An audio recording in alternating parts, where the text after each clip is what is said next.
नमस्कार, स्वागत है आप सभी का मध्य प्रदेश और छत्तीसगढ़ की खबरों में। मैं आपके साथ निकिता कश्यप। बुलेटिन की शुरुआत करते हैं हेडलाइंस के साथ। रायपुर में पीएससी एग्जाम सिलेक्शन मामले पर बीजेपी ने लगाया आरोप। बीजेपी के आरोपों को लेकर सीएम भूपेश बघेल का बयान, कहा छात्रों की योग्यताओं पर सवाल उठाना गलत। बदनावर पहुंचे पूर्व सीएम कमलनाथ। पत्रकारों से चर्चा करते हुए पूर्व सीएम ने बीजेपी सरकार पर साधा निशाना, कहा करोड़ों का कर्ज लेकर कमीशन खा गई बीजेपी। कवर्धा में बेगल समुदाय को नहीं मिली पट्टे की जमीन। मूलभूत सुविधाओं की मांग को लेकर कलेक्ट्रेट पहुंचे बेगा के लोग। जोगी कांग्रेस ने बेगा परिवार को दिया समर्थन। मुंगेली स्थित कलेक्ट्रेट में हुई समय सीमा की बैठक। कलेक्टर राहुल देव ने अधिकारियों को किया संबोधित।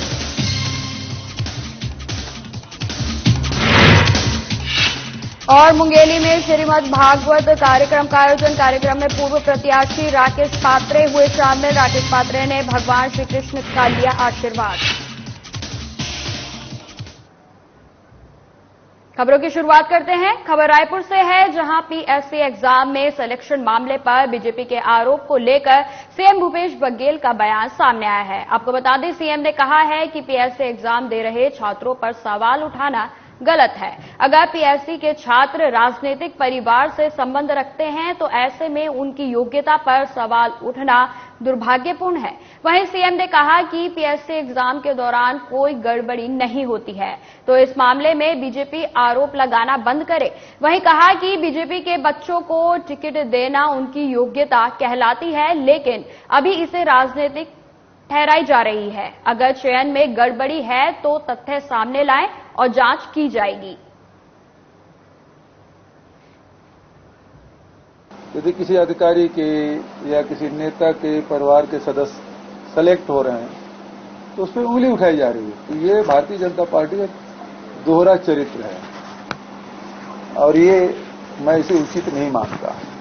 क्यों माहौल खराब कर रहे हैं? इसके पहले क्या नेताओं ब्यूरोक्रेट्स के बच्चे सेलेक्ट नहीं हुए?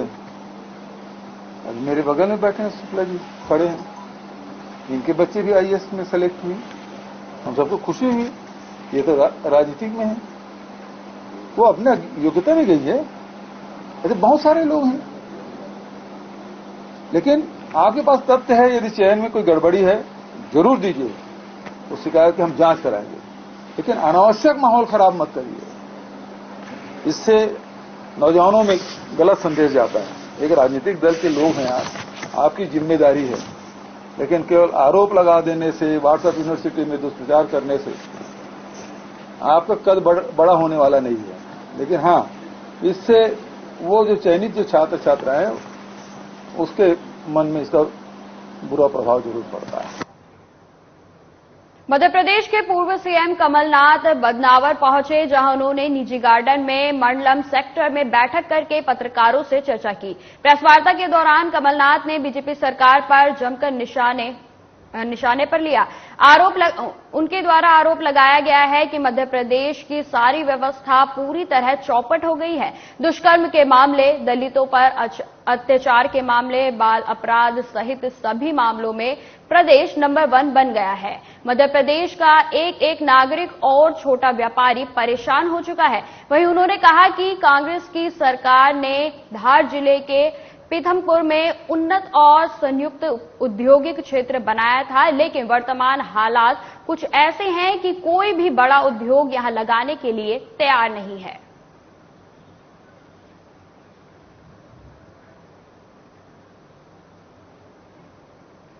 कबीरधाम जिले के वनांचल क्षेत्र ग्राम बदना में रहने वाले विशेष पिछड़ी जनजाति बेगा समुदाय के 40 परिवारों को सरकार ने 7 साल पहले रहने बसने वालों को खेती के लिए भूमि का पट्टा तो दे दिया था, लेकिन पिछले 7 साल बाद भी अब तक इन लोगों को दिए गए पट्टे वाली जमीन पर काबिज नहीं हो सके हैं। बताया जा रहा है कि इन बेगा परिवारों को जिस भूमि पर पट्टा दिया गया था वहां पहले से ही अन्य के द्वारा अतिक्रमण किया जा चुका था। पिछले 7 सालों में बेगा समुदाय के लोग एक स्थान से दूसरे स्थान पर भटकते रहे, लेकिन शासन ने उनकी परेशानियों की ओर बिल्कुल भी ध्यान नहीं दिया।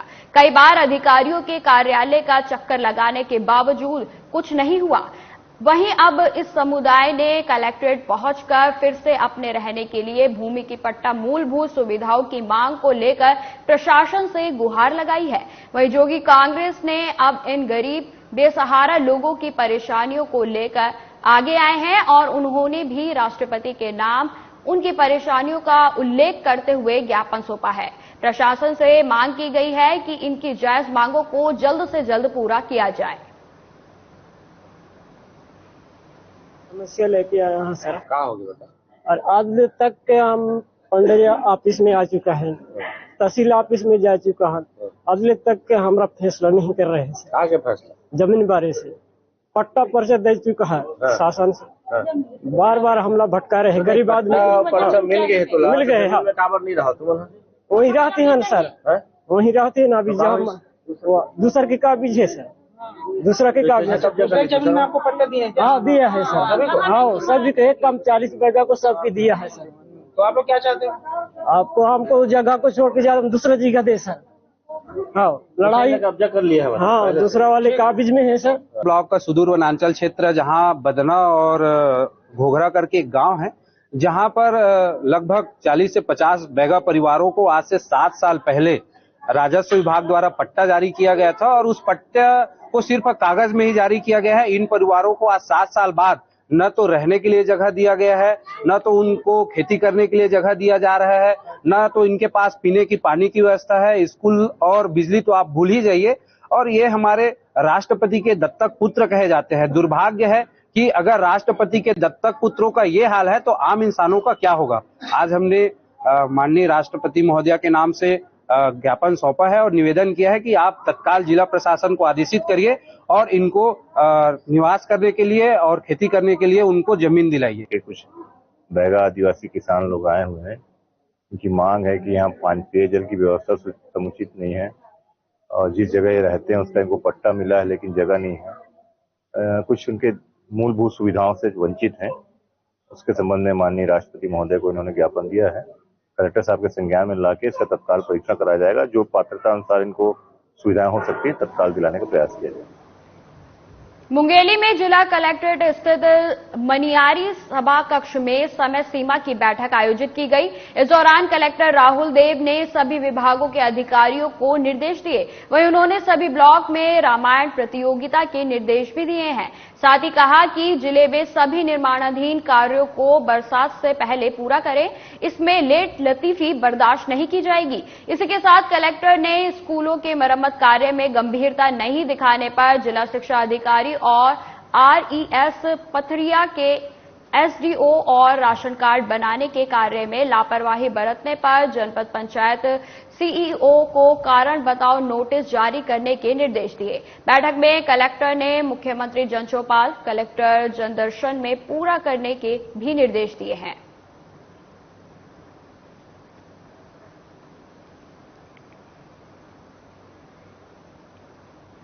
बिलासपुर के 20 साल तक विधायक और 15 साल तक छत्तीसगढ़ शासन में मंत्री रहे बीजेपी नेता अमर अग्रवाल कलेक्टर को ज्ञापन सौंपने कलेक्ट्रेट पहुंचे, जहां उन्होंने कलेक्टर से मुलाकात करते हुए स्मार्ट सिटी में होने वाले कार्यों के उद्घाटन में केंद्रीय मंत्रियों को बुलाने की मांग की है। आपको बता दें, मीडिया से बात करते हुए अमर अग्रवाल ने कहा कि केंद्र सरकार द्वारा स्मार्ट सिटी योजना के तहत पैसा भेजा गया है, लेकिन राज्य सरकार कार्यों को नहीं कर पा रही है। इसके साथ ही जो कार्य पूरा हो गए हैं उन कार्यों को उद्घाटन के लिए केंद्रीय मंत्रियों को आमंत्रित किया जाना चाहिए, लेकिन राज्य सरकार द्वारा ऐसा नहीं किया जा रहा है। वैसे भी बिलासपुर का विकास बहुत ही धीमी गति से चल रहा है और जो भी योजनाएं हैं वह स्मार्ट सिटी के अंदर हो रही हैं। अगर आने वाले दिनों में स्मार्ट सिटी के अंदर तेजी से कार्य नहीं किए जाते हैं तो इसे लेकर बीजेपी द्वारा आंदोलन किया जाएगा।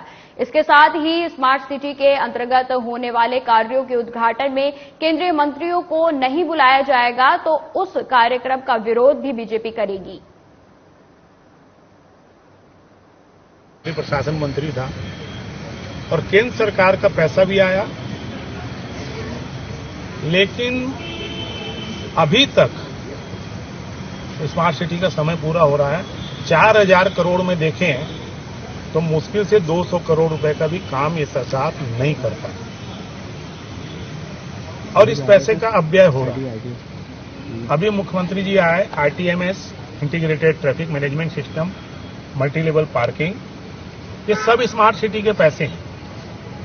क्यों नहीं केंद्रीय मंत्री को बुलवाया इनने?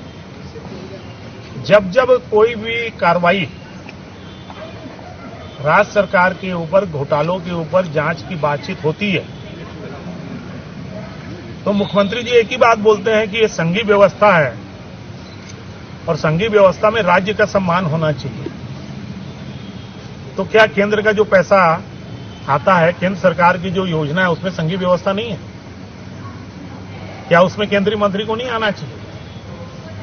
बोले नहीं, हमने सांसद को बुलाया था। मतलब केंद्रीय मंत्री को क्यों नहीं बुलाया?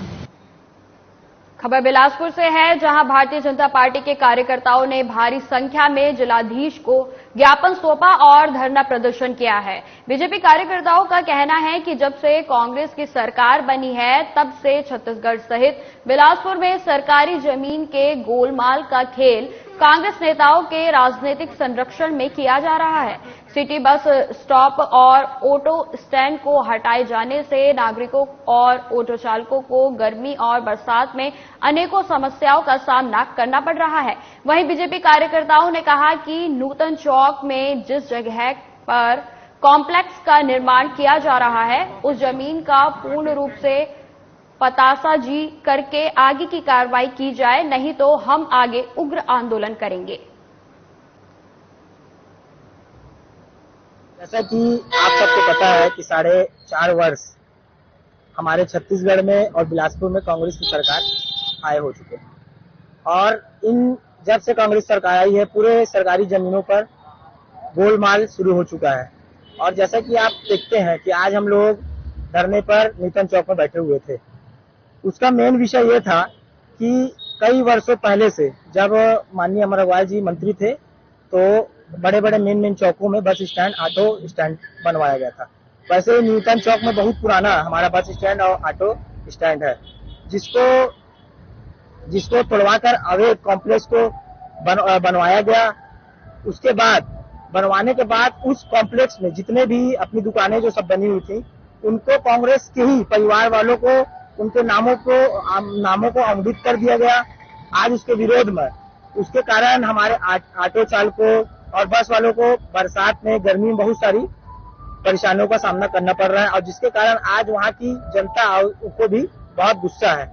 इसके विरोध में आज भारतीय जनता पार्टी के कार्यकर्ताओं के द्वारा वहाँ पर बैठकर धरना प्रदर्शन किया गया, विरोध किया गया, और कलेक्टर महोदय जी को ज्ञापन सौंपा गया। और इसके बाद भी अगर उसको पताशाही करके और वहाँ करके नहीं अगर किया गया, तो फिर से इसके विरुद्ध उग्र आंदोलन किया जाएगा।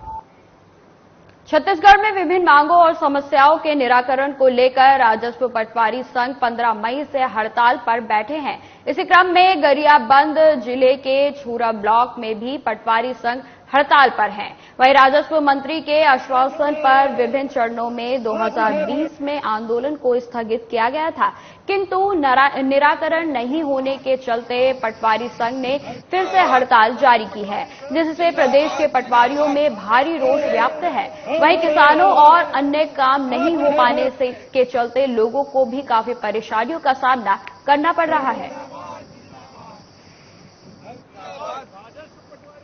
8 सूत्री जो मांगे हैं उसके संबंध में आज हम अनिश्चितकालीन हड़ताल में, आज हमारा तीसरा दिन है, जिसके संबंध में आज हम लोग हड़ताल पे बैठे हुए हैं। हमारी जो 8 प्रमुख मांगे हैं उसमें वेतन विसंगति दूर हो, वरिष्ठता के आधार पर प्रोन्नति हो, संसाधन एवं नेट भत्ता दिया जाए, स्टेशनरी भत्ता दिया जाए, अतिरिक्त प्रभार के हल्के का भत्ता दिया जाए, पटवारी भर्ती हेतु योग्यता उसको स्नातक किया जाए, मुख्यालय निवास की बाध्यता को समाप्त किया जाए, बिना विभागीय जांच के जो एफआईआर दर्ज होता है उसमें हम चाहते हैं कि पहले हमारी विभागीय जांच, उसमें हम दोषी पाए जाते हैं, उसके बाद ही एफआईआर दर्ज हो।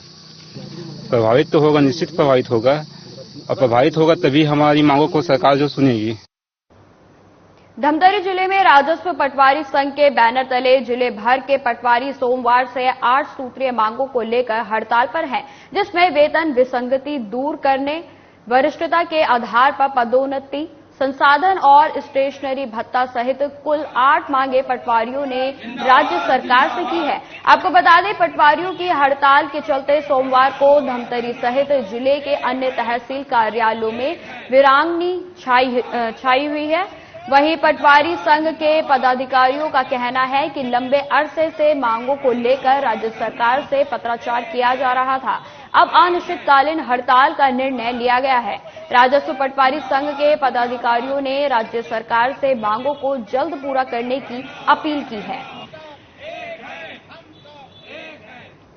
आज के डेट में दूसरा दिन है हड़ताल का, और आपने जैसा कहा, जैसे किन किन लोगों को ये समस्याएं हो रही है, जैसे विद्यार्थी वर्ग है, बेरोजगारी जो भत्ता है ना, उनके आय प्रमाण पत्र बनाने के लिए, और किसान भाइयों के ऋण पुस्तिका बंटवारा, नामांतरण, ऐसे जैसे सभी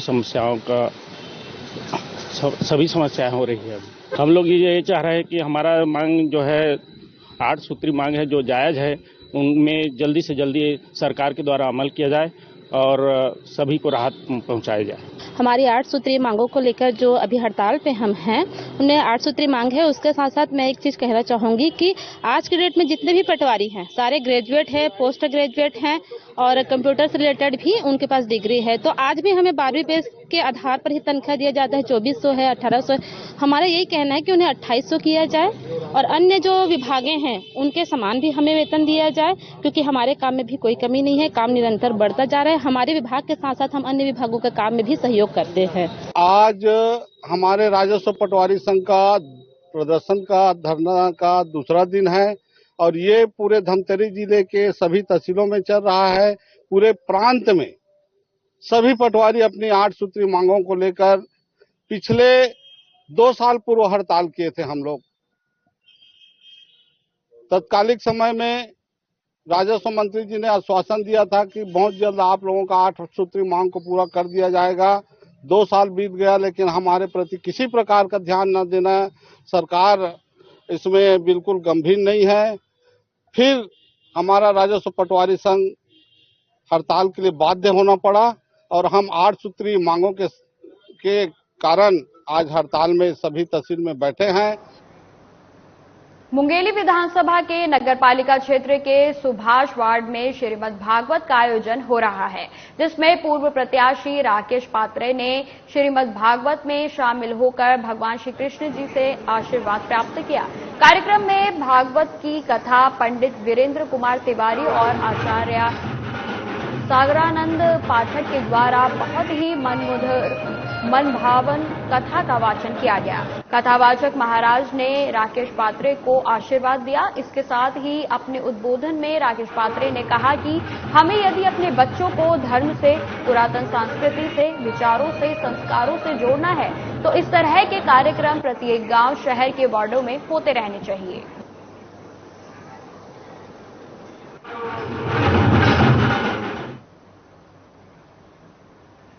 अब खबर रायपुर से है, जहां मुख्य संसदीय सचिव और विधायक विकास उपाध्याय ने पश्चिम विधानसभा क्षेत्र के वार्डों में करोड़ों रुपए के विकास कार्यों का भूमि पूजन किया है, जिसमें पश्चिम विधानसभा के वार्ड नंबर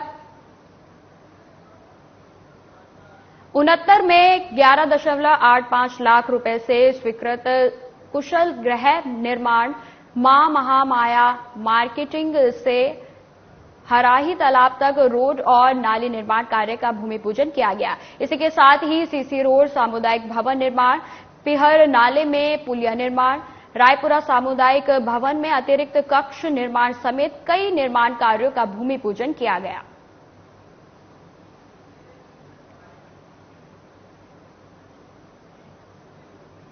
खबर गरियाबंद से है, जहां एक दिन के उद्घोषित कलेक्टर शैलेंद्र ध्रुव ने इस साल कक्षा 12वीं की परीक्षा उत्तीर्ण की है और आगे कॉलेज की पढ़ाई करना चाहते हैं, लेकिन वे गंभीर बीमारी प्रोजेरिया से ग्रसित हैं, जिससे वे बचपन में भी बुढ़ापे जैसे दिखाई देते हैं। आपको बता दें कि कलेक्टर से प्रदेश के सीएम भूपेश बघेल ने भी सीएम हाउस बुलाकर उनसे मुलाकात की थी।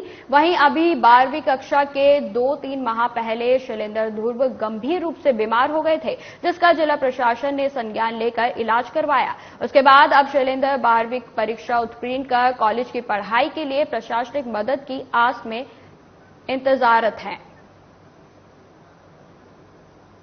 मैं कॉलेज करना चाहता हूँ आगे, मैं कुछ मदद चाहिए मेरे आने जाने के यही चाहिए, मेरे आने जाने का कुछ न कुछ चाहिए मेरे अच्छे से। शैलेंद्र मेरी रवड़ी।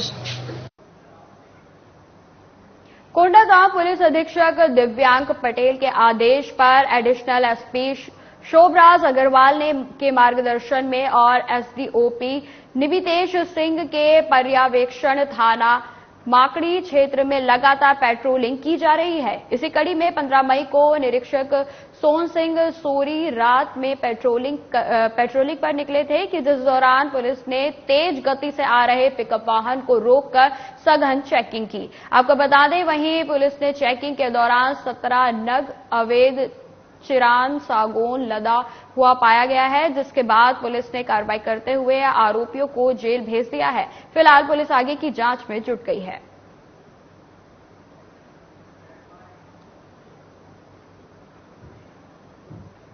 खबर पिथौरा से है, जहां स्थानीय वन परिक्षेत्र में जंगली सुअर का शिकार करते त्रिलोचन नायक सहित 4 आरोपियों को गिरफ्तार कर जेल भेज दिया गया है, जबकि एक आरोपी फरार बताया जा रहा है। आरोपियों के कब्जे से 1 राइफल, कुल्हाड़ी और 5 जिंदा कारतूस बरामद किए गए हैं। घटना के संबंध में स्थानीय रेंजर जेके गंचा ने बताया कि मुखबिर द्वारा वन विभाग को सूचना दी गई थी, जिस पर संज्ञान लेते हुए रात के समय वन परिक्षेत्र में वन अमला पहुंचा और मामले में कार्रवाई करते हुए पुलिस ने आरोपियों को गिरफ्तार किया। बहरहाल वन विभाग मामले की जांच कर रहा है।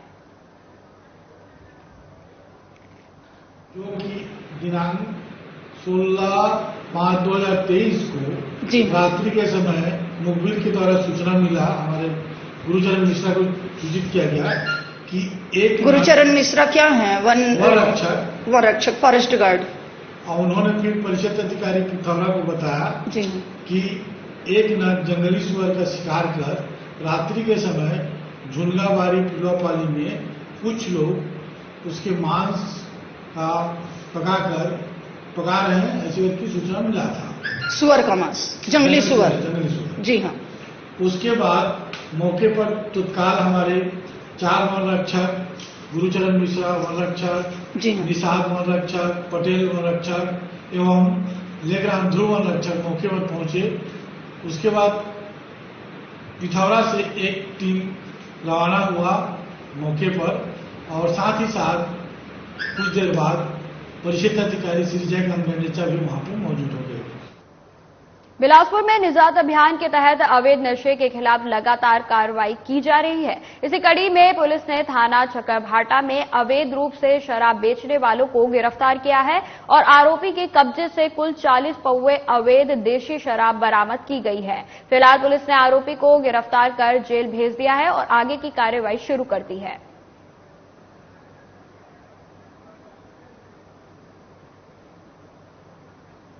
सरायपाली थाना प्रभारी आशीष वासनिक और उनकी टीम ने एक बार फिर बड़ी कार्रवाई की है। इस दौरान पुलिस ने बाजारपारा से एक व्यक्ति के कब्जे से भारी मात्रा में अवैध महुआ शराब बरामद की है। आपको बता दें कि दरअसल थाना प्रभारी आशीष वासनिक को मुखबिर से सूचना मिली थी कि सुरेश बेहरा नाम का एक व्यक्ति अपने घर में भारी मात्रा में महुआ शराब रखकर बिक्री के लिए ग्राहक का इंतजार कर रहा है। सूचना के बाद थाना प्रभारी ने मौके पर पुलिस टीम को भेजा और घेराबंदी करके व्यक्ति को पकड़ा। इस दौरान आरोपी के पास से 60 लीटर हाथ भट्टी महुआ शराब बरामद की गई। फिलहाल पुलिस ने आरोपी को गिरफ्तार कर जेल भेज दिया है और आगे की कार्रवाई शुरू कर दी है। आज मैं थाना सरायपाली में डीओ अधिकारी के रूप में 9 से 13 बजे तक तैनात था।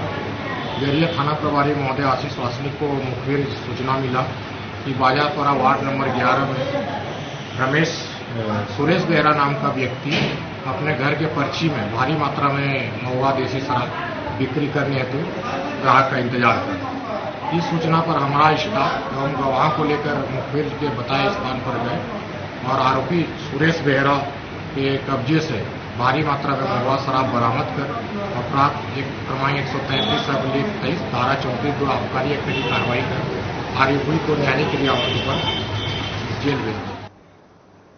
फिलहाल इस बुलेटिन में इतना ही। खबरों की और भी जानकारी के लिए बने रहे हमारे साथ। नमस्कार।